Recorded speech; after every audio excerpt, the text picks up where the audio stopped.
my presentation, what I'm going to do is I will put a series of images up on the screen, one at a time, of some different architectural spaces. What I want you to do is, if you would like to inhabit that architectural space, if you would feel safe and comfortable there, I want you to raise your hand. All right, so our first image is on the screen now. Who would like to inhabit this space? All right, a lot of hands going up. What about this one? Now, this is in fact a psychiatric ward room. This one is in use. No hands going up. I'll show you another example. Who would like to experience this building? All right, so a lot of people would visit this one. Yeah, great. What about this one? No hands at all. Again, this is a psychiatric treatment facility. This is in use. So we see in the room already that there are strong connections between the spaces that we might choose to inhabit and their physical aspects. So to start my presentation, I'd like to share with you a quote from a service user. So that is a patient from my research who explains that, as you can see, psychosocial and psychological space merges in my mind. When anybody lives within a tense relationship with their surroundings, they look and experience very vividly and closely.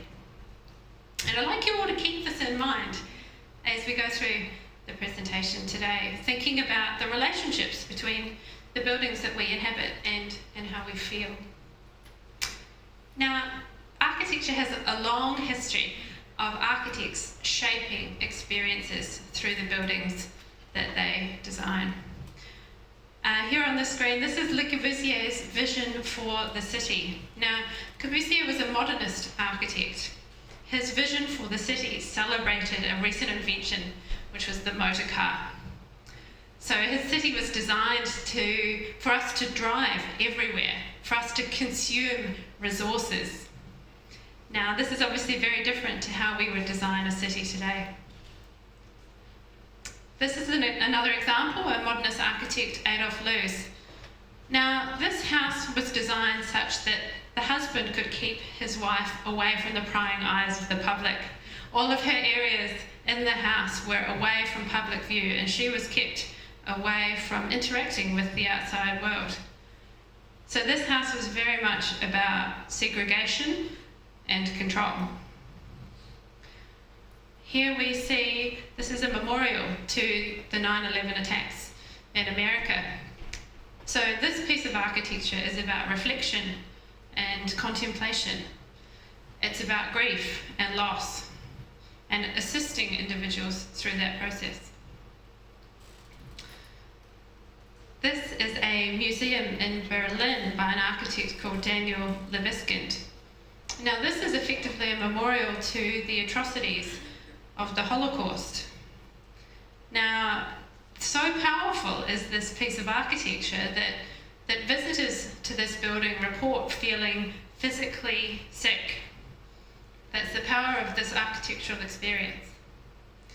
Now, I'd like you to take special note of the outside shape of the building that we see here on this image on the right. You see, we actually have a copy of that here in Australia. This is ARN's National Museum in Canberra. Now, the exhibit that they designed for the First Australians exhibition is actually an identical copy of Libeskind's Jewish Museum in Berlin. Now, the comment that the architects were making is that our treatment of these First Australians is not unlike the atrocities of the Holocaust. And look at the facade of the building. These comments continue. So the architects designed a facade that had messages encoded in it in Braille. It read things like sorry and genocide.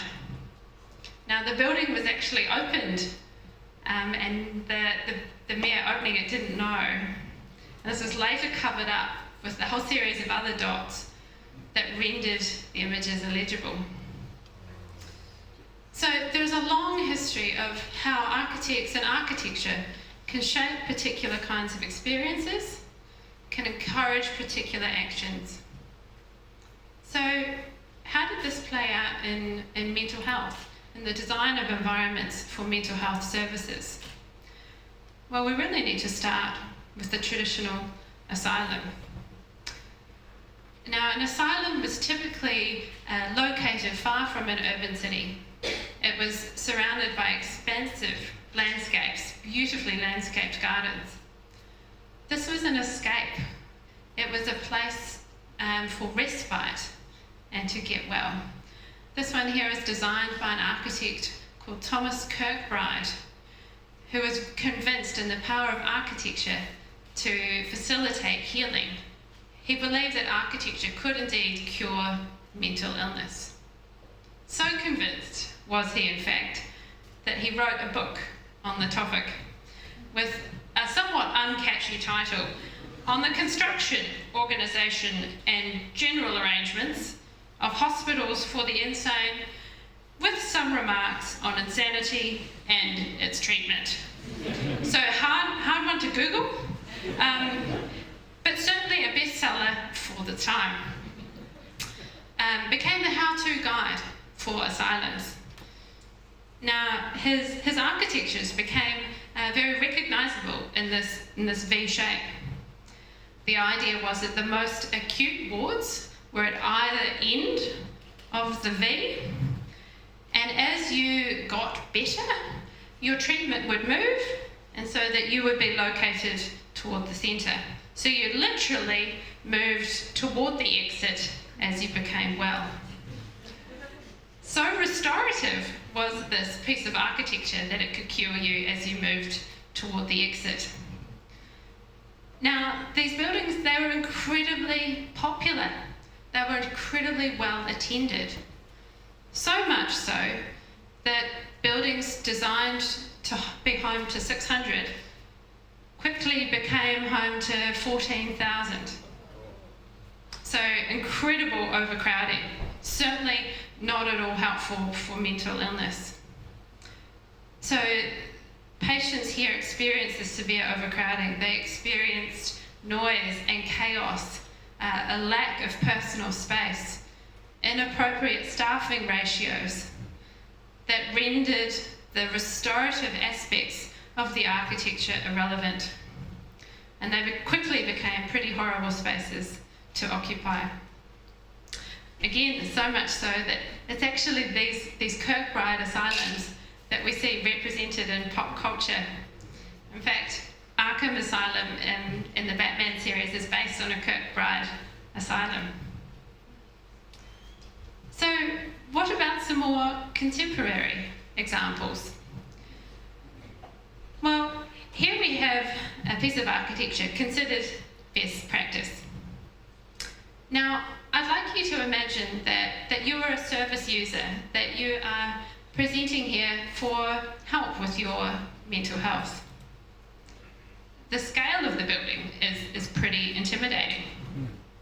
There is a lot of concrete, which is quite unpleasant. There is a lot of fluorescent lights that might be quite triggering for you. This is going to be a fairly intimidating experience, especially if you are coming here against your will, which is often the case in mental illness. So I'm proposing an alternative.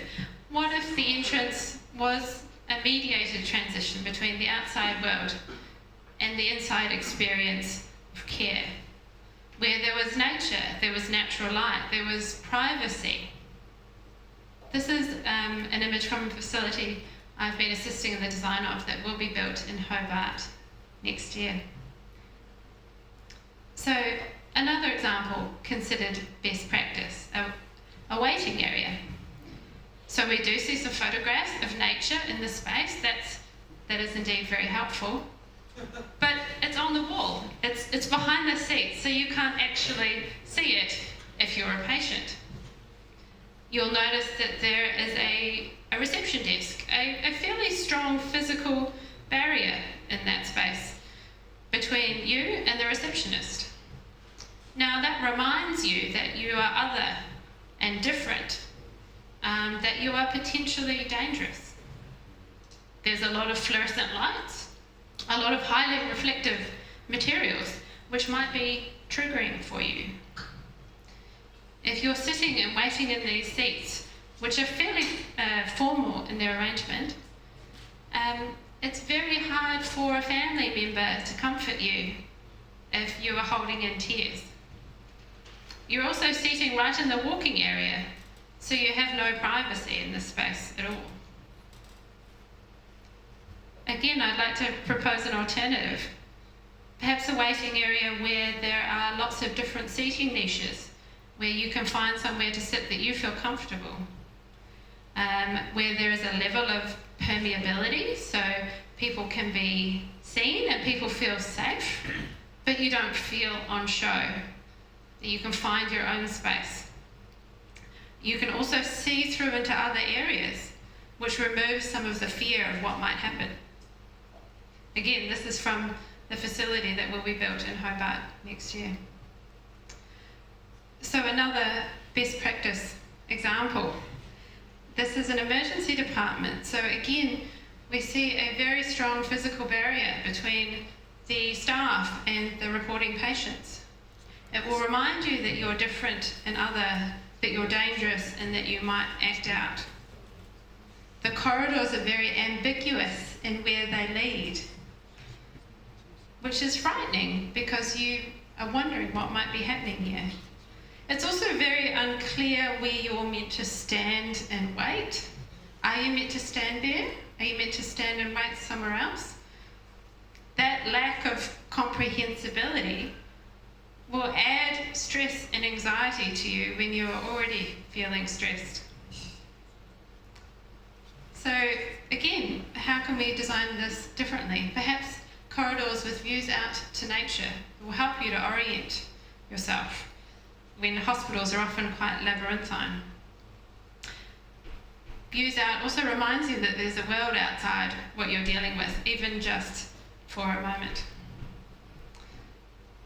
Moving to spaces of mental health therapy specifically, I've seen some pretty awful ones through my research.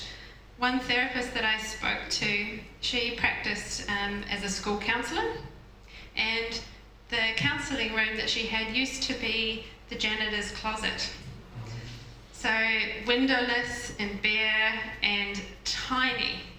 So much so that if she was sitting there with a child for counselling, they would be touching knees. Now, it's obviously quite unhelpful if you're a young person in that space, hoping to self-disclose, hoping to share the issues that are troubling you. With so little personal space, it seems unlikely. So again, what if a space perhaps looked more like this? There's a variety of seating options so that you feel like you have a choice, that you are empowered to a degree in that space. They're also all equal in their type and quality, so that there isn't a power imbalance between you and your therapist. There are views out to nature if you feel like you need an escape from the intensity of that session. There's also space on the floor if you choose to sit perhaps with your psychological aid dog. And there's a sense that there's a level of care that's been taken about that space that suggests that your mental health is a priority and that you are important. So why is research of this kind important? Well, to answer that, I'd like to share with you a recent news article which you may have seen. So what happened here is a gentleman presented to an emergency department, was diagnosed as being in a psychotic state.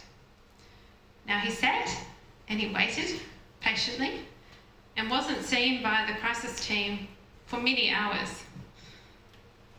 After waiting patiently, he decided that he was going to leave. He walked out of the emergency department, broke into this woman's home and attacked her.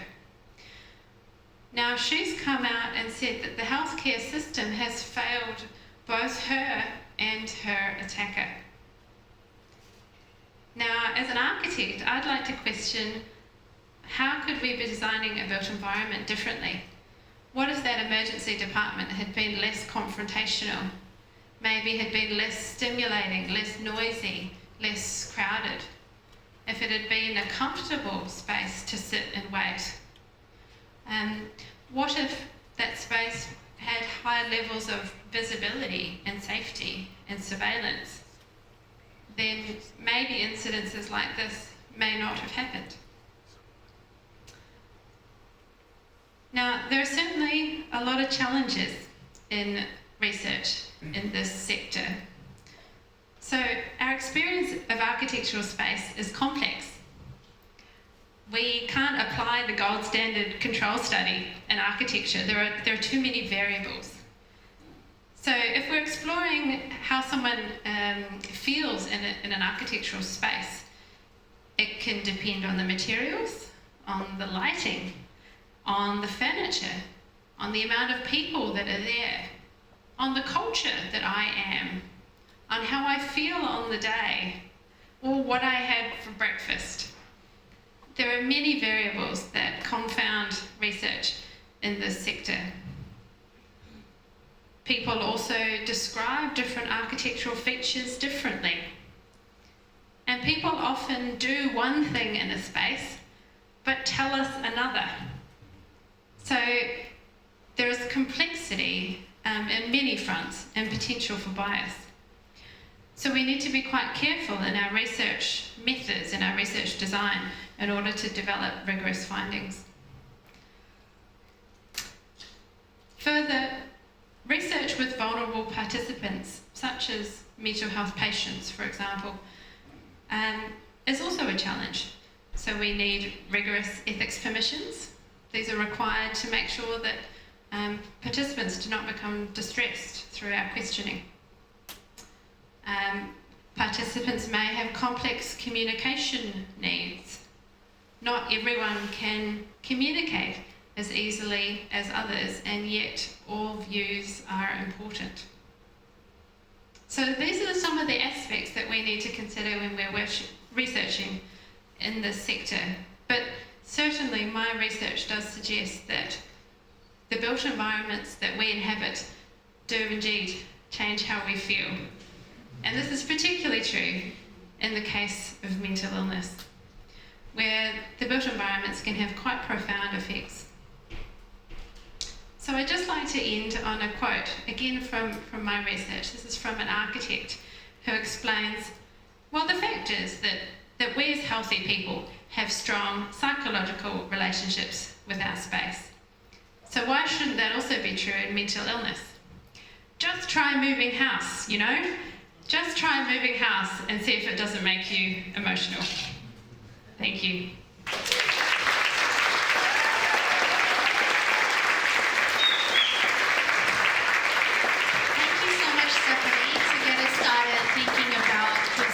Spaces of places that deliver health, mental health care. We have an eager question up the front here. Yes. So there are a couple of design approaches like Bauhaus or brutalism architecture, which don't say that they're nice. They're actually very clinical and very cold. What would be your favorite architectural style? What is your favorite architectural style?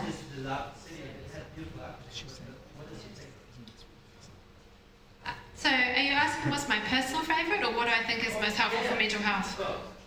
Oh, okay. So my personal favourite would be the modernists. I'm an architect. I love concrete, clean lines, beautiful. But I appreciate that I wouldn't want to be there if I was very unwell. In terms of spaces for mental health care, we're seeing some great examples in a lot of the Scandinavian countries.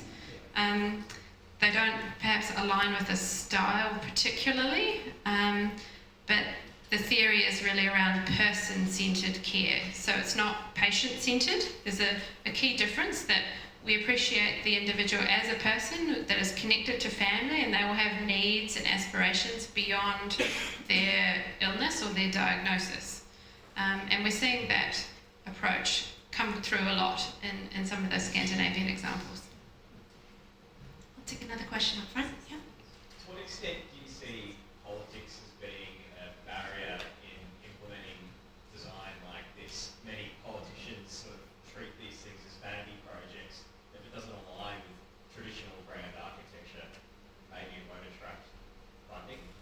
how does politics mess with good architectural design?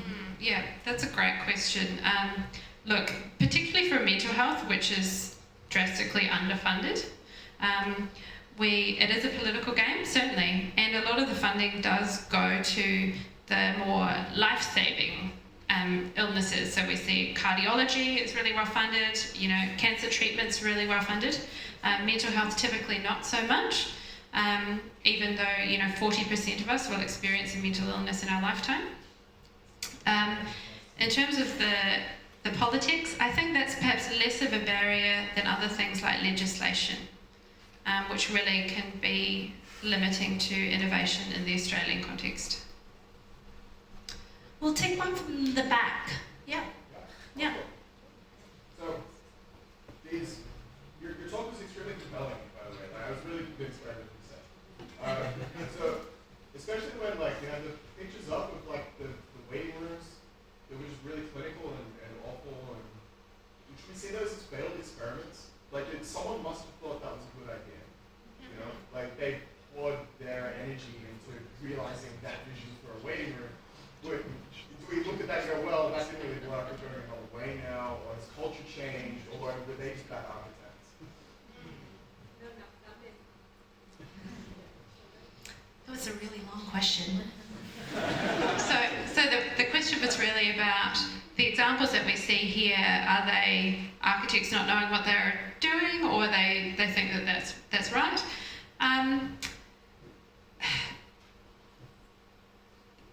Design for mental health is mired by a lot of difficulties in architectural practice. So access to participants to actually ask end users what they need in this kind of environment is really difficult, and historically hasn't happened all the time. So that's what's really, I think, going to inform the most appropriate architecture is conversations with those end users, prioritising the lived experience and seeking to understand before being understood. I think if more architects can have that as a way of practicing, then the better the environments will be. We'll take one more question. Isabel. In your research, do you talk to only patients or also staff? Are they experiencing, similar preferences, or is it very different from patients? In your conversations, do you talk to staff as well, and what's their preference in terms of design? Yeah, that's a great question. And there's often a lot of tensions between staff needs and patient needs. In my research, I try and talk to all stakeholder groups. So that's service users, so the patients or whatever term that you're choosing to use, any carers of a loved one with a mental illness, family members, staff, also who are the CEOs, the decision makers, policy makers, architects and design researchers, the people who research in this field.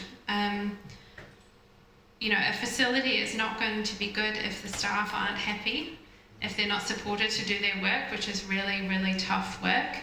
And staff perspectives are certainly very important. There are some differences in what staff and patients have needed or required in my research, but they haven't been perhaps at odds with each other. They've just had slightly different things that they've requested that perhaps wouldn't take away from the experience of the other. I can see that there's lots of questions for Stephanie. Are you happy to stay around a little bit after so people can ask more questions? But for now, let's put up our